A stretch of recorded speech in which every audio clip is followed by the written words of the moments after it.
From the era of hand-cranked cameras and silent movies to today, what a journey in the art form of cinematic expression. Amazingly, the basics have remained the same, more or less, whether it is in the arena of fiction or non-fiction film. Welcome to a session on the filmmaker's best friend, the camera. The camera is often called the eye. But what a difference there is between the eye and the camera. The eye sees what it wants to see, creates a perspective in the brain, moves around and targets details of what draws its interest. The camera must do all of this, obviously not of its own accord. That's where the technique comes in, to use a tool, the camera, to perform like the human eye.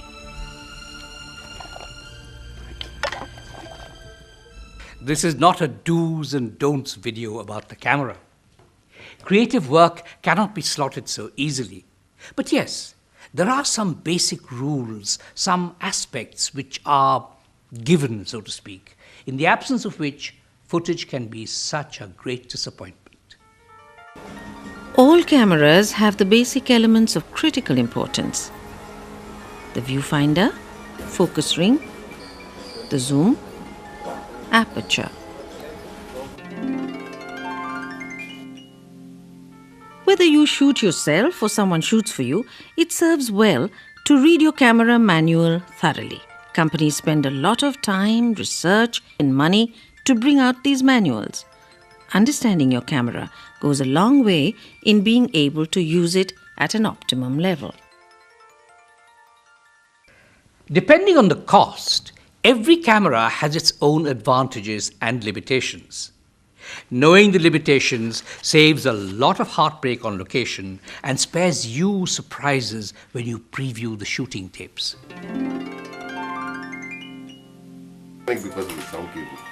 Before a shoot, get familiar with your camera. Run a test yourself or with your cameraman. Spend a few hours taking indoor and outdoor shots. Try out variables of light shade, still backgrounds, fast-moving objects, dark-skinned people, white backdrops. Any special aspects a film will entail. View the test shots. If a camera person is involved, discuss the performance of the camera with him or her. This has the added advantage that the discussion will almost certainly drift towards the shooting style of the film. The camera person and you will develop a common ground of understanding on which you can proceed fruitfully. Let's look at some of the basic elements that are critical for good footage. How often have you heard either or all of the following? A brand new camera, but so many shots are out of focus. The whole segment is blue. The shots were so jerky, it was impossible to get a cut. Such situations are often a result of carelessness, arising out of lack of concentration or a badly planned and therefore rushed schedule. Or if you are not familiar enough with how the camera works and how to use it to achieve what you want.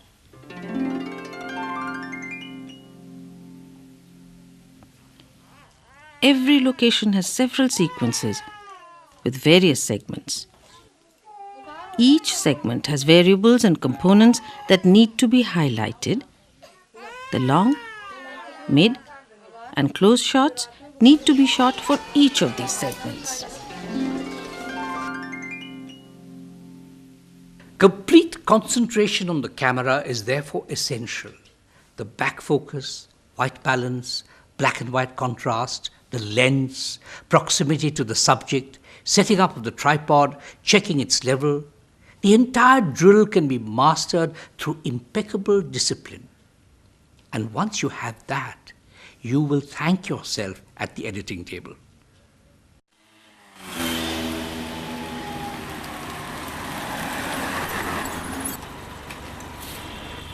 Upon arrival on location, check out action areas, view them in context of lighting conditions and backdrops. Fix the position for the camera, place the tripod, check the tripod level. Not using a tripod can be and is a style. Some sequences or narrative styles need handheld shots. Sometimes an emergency situation arises where it is imperative to shoot even without a tripod. But not using a tripod out of sheer laziness is unprofessional. Footage can end up with a skewed horizon line which feels uncomfortable. Swaying shots speak ill of your work and make for uncomfortable viewing, unless it is part of a style the subject demands.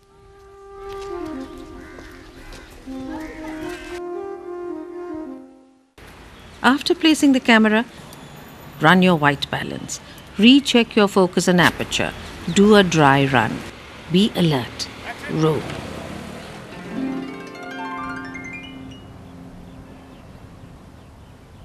The positioning of the camera, in combination with the focal length used, contributes to the quality of the footage. The most familiar lens, the zoom lens, is a magnificent invention and needs to be used thoughtfully. Since it has a long range, the temptation to stick to one tripod position for all variables of long, mid and close shots is very strong. Skip the temptation. Be close to the subject or action for the close shots. Move back for the mids. Further back for the long shots.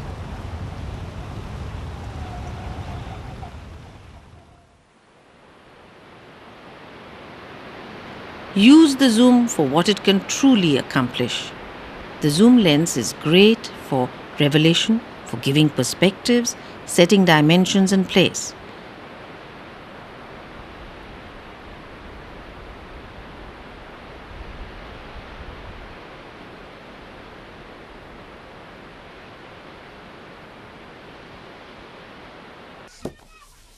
Even for narrowing the depth of field, blurring parts of an image while keeping the subject in focus.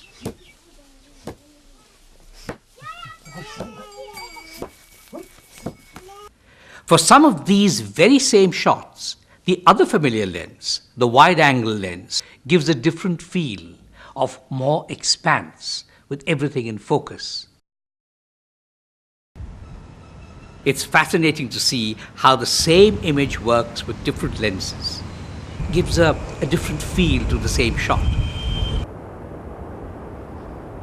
The tele or wide can be used purposefully to great advantage. These are just some examples.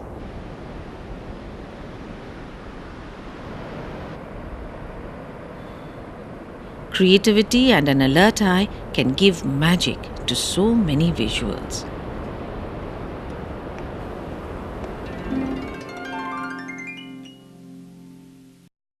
One of the major hurdles during an edit can be the irritating experience of finding something happening in the wrong direction. Excitement on location can diffuse the importance of maintaining the axis, the imaginary line between the subject and the camera. But one can ill afford it. Come to think of it, the rules of the axis are really simple.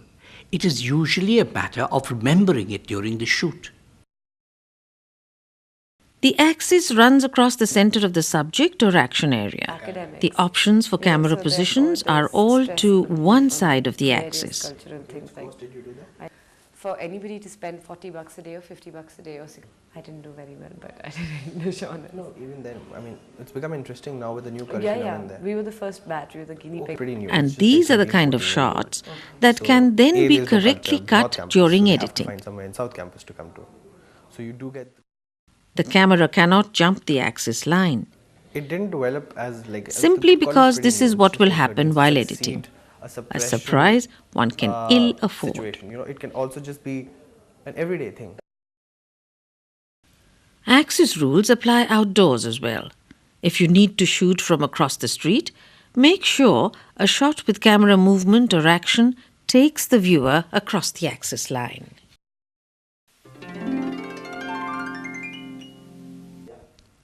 Basic frames, camera movements, compositions also have some simple rules.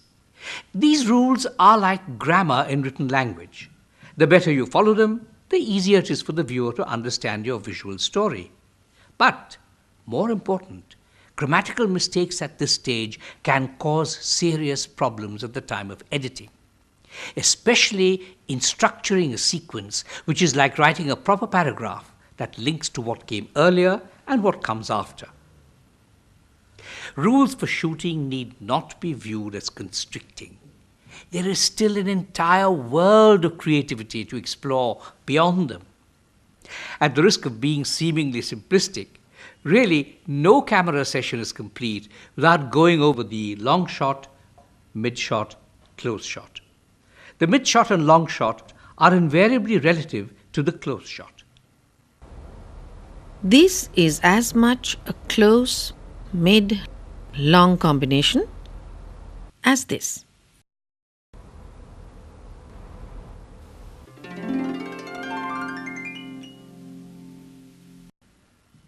The cutaway and cut-in shots are the great saviors at the editing table. No shoot is complete without these safety shots. Every segment offers the possibility of detailing. These are the cut-ins for compressing screen time or highlighting an aspect of the scene. The cutaway works much the same way, but it can be a shot outside the main action area, within the vicinity, a reaction shot. The cutaway is often used to break the monotony of a scene or to create a disturbance in viewing. Suspense, intrigue, questioning.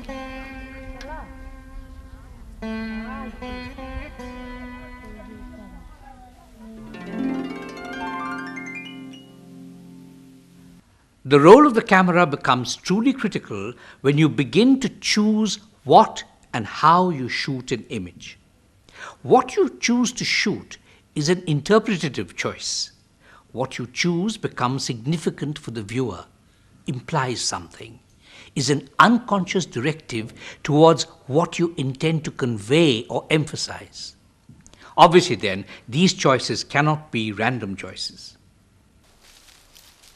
The only way an image will get a message across quickly and easily is when the details can be viewed instantly and effortlessly.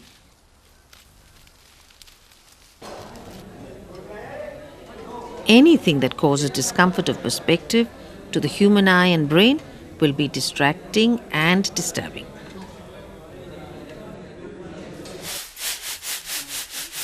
Placing the subject in the thirds of the frame, taking a series of long, mid, close shots with pictorial balance is the key to composing.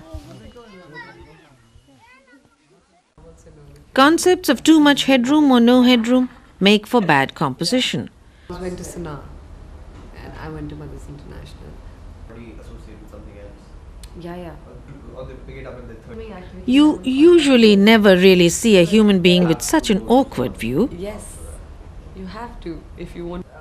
Similarly, profile or over-shoulder shots hitting into the edge of the screen cause discomfort while viewing. They would lack a little bit, but they would have greater understanding.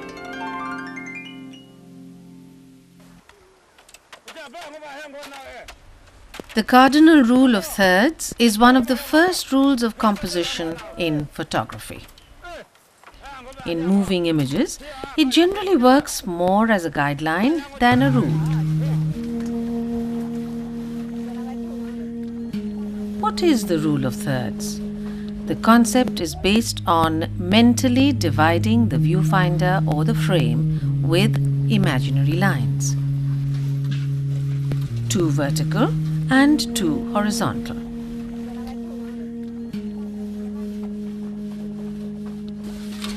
The center of interest is meant to be in and around the intersecting points.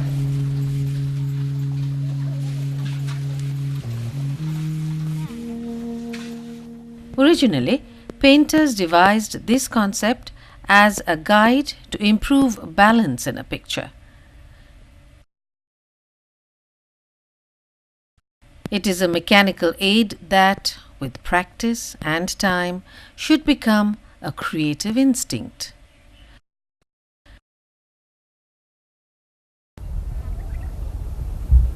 By not placing a subject right in the center, and by placing a supplementary or additional center of interest at a counterpoint intersection, an image gets a dynamic equilibrium.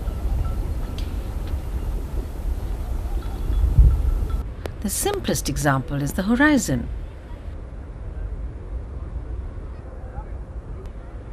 Placing the horizon at the bottom or top line makes for a more attractive picture.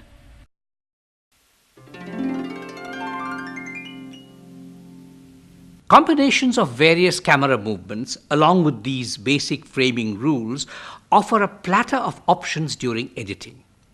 The combination of the disciplined drill of setting up the tripod and camera, basic framing rules and camera movements needs to be followed for every segment of every sequence on each location.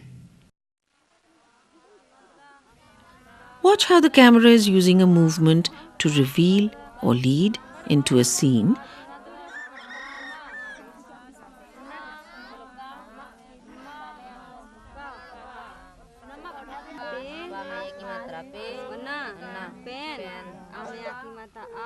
Making sure there is a neat patch with no distraction. Taking long, steady portions at both ends of a movement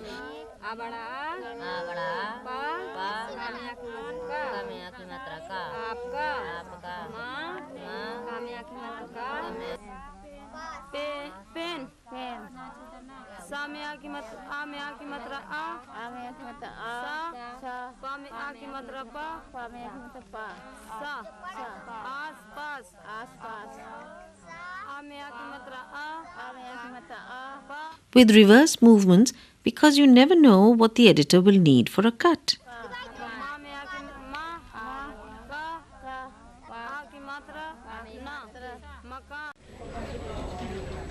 One of the important contrived camera movements is the dolly or track shot. Using tracks needs experience and a lot of planning. In cases where a track is moving close to a subject, it works like the zoom lens, but with a difference. Where the zoom brings the subject close to the camera, the track takes the camera close to the subject. The positioning of the camera is critical to getting the right frames and movements that work. What is the camera looking at? What is the backdrop for the segment? What are the light and shade conditions? Are there levels that give depth to the picture? Color? Action? Animate or inanimate forms that add dimensions? Camera angles are as important as camera positions. The standard head-on angle must be at the correct level for the subject to avoid that strange sense as if the subject is hanging in midair or lost in an abyss. Low-angle shots are deliberately used for dramatic effect, to make the subject more imposing, overpowering, larger than itself. Top-angle shots serve well as establishing shots to give an overview, a perspective, situate a person, action, or location.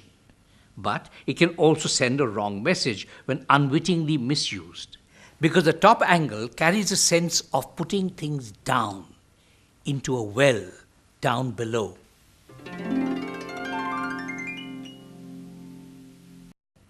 There are so many variables in the human world, it would be impossible to do a checklist. But yes, for instance, a shining white backdrop reflecting glaring sunlight is a complete no-no. The green and blue of nature with an additional splash of color in the frame makes for great picture. Some form, contours, slanted angles, curves, jagged formations add people actions, smiles, tears, and you have it all. Let's analyze some compositions. See how the camera directs our attention.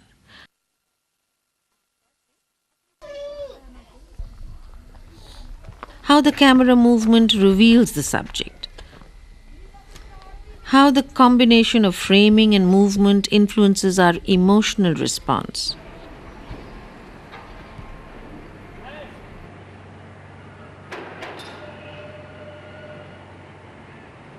How offsetting objects impact the framing. Isolating a subject gives it power of presence. These are the kind of elements that attract a viewer to images on the screen. Obviously, there's more to it. Whatever the theme, whatever the narrative style, the telling of the story needs to be visually situated. The viewer wants to know where they are, at what time of the day, who is doing what, how it is being done, and why. A correct combination of long, mid, close shots with appropriate camera movements should give a perspective of establishing shots, continuity of action, leads into scenes, segments within scenes, cutaways of people and objects, cut-ins into a scene, all of which should visually reveal and detail the story to the viewer and enable the viewer to feel part of the scene. Let's work through a location scene.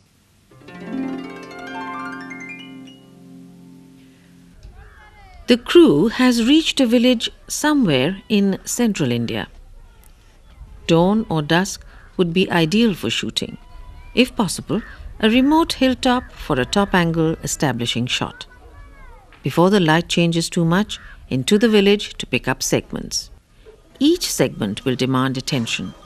The pan, the tilt, the long, mid and close shots, the cut-ins.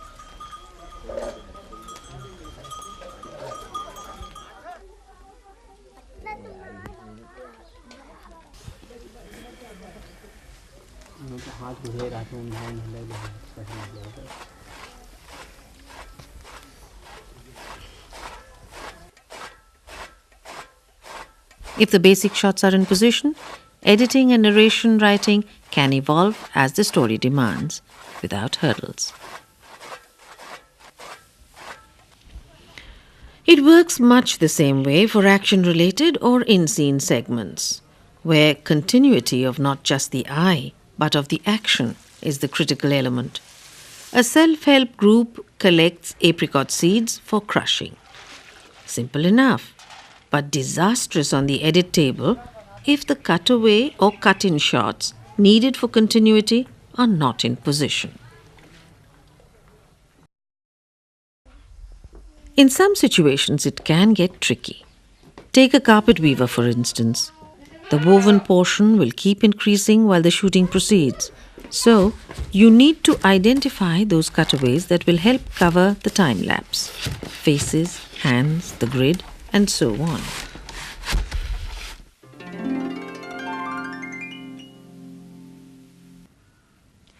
The camera's best friend is light. There is really nothing as glorious as natural light. If you've studied your camera manual, are out on location at the right time of the day, have picked a good camera position, natural light will give some of the best images you can have. It's possible even in stressful conditions. No lighting was done for this sequence, but with enough light falling on the action area and subject, the effect, though not floodlit, has a charm of its own, with a very much there feeling of the location.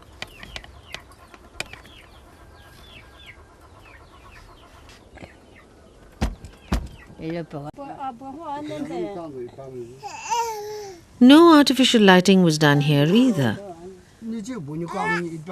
But the effect of the fire has been merged with a natural light source from the window for an interview situation.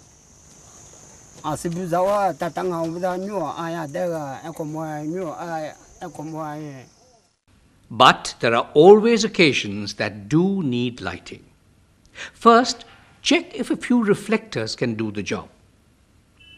If not, then a couple of small lights like these.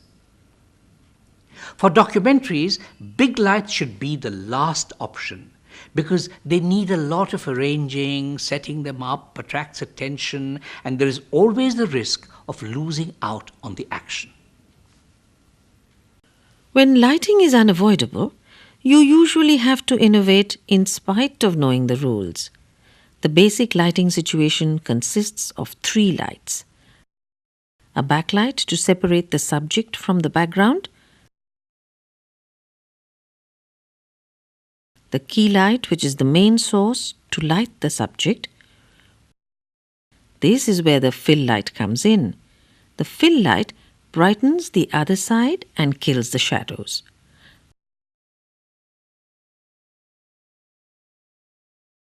Essentially, the key and fill lights are manipulated to create light and shade effects. The usual ratio of key light to fill light is 2:1. Depending on the effect needed, this can be adjusted by using dimmers or diffusers, and video cameras respond well to diffused light, which kills hard shadows. Sometimes a location offers a window or a door as a source of natural light. This can be used as a key light or fill light. But this makes for a mix of natural light, which has a blue tone, and artificial light, which has an orange tone. So, either the artificial light should be given a blue filter or the natural source an orange filter. Another option works as well, though with video cameras, not film cameras. Mixing artificial and natural light can be manipulated through white balance. Do the white balance exactly where artificial and natural light are getting mixed on the subject. It will give skin tones as they should be, without the use of filters. Shoots don't always offer comfortable situations for lighting. Rooms are small, there's no place to fix clamps, or there are no clamps. But shoots, like life, must go on. In many situations, bounced lights are the simplest answer. Throw light on the ceiling, use the reflector to bounce it onto the chosen floor area, and shoot. For lighting, imagination and innovation remain on a premium. It can never be overstated that every location requires a rethink on lighting. Even so, let's look at a couple more examples that can be encountered during a shoot. Artificial, mixed or bounced lighting can be innovatively used in different situations. Here, one bounce light has been combined with one key light that works as a fill as well. To visit US, and this is the best opportunity to visit.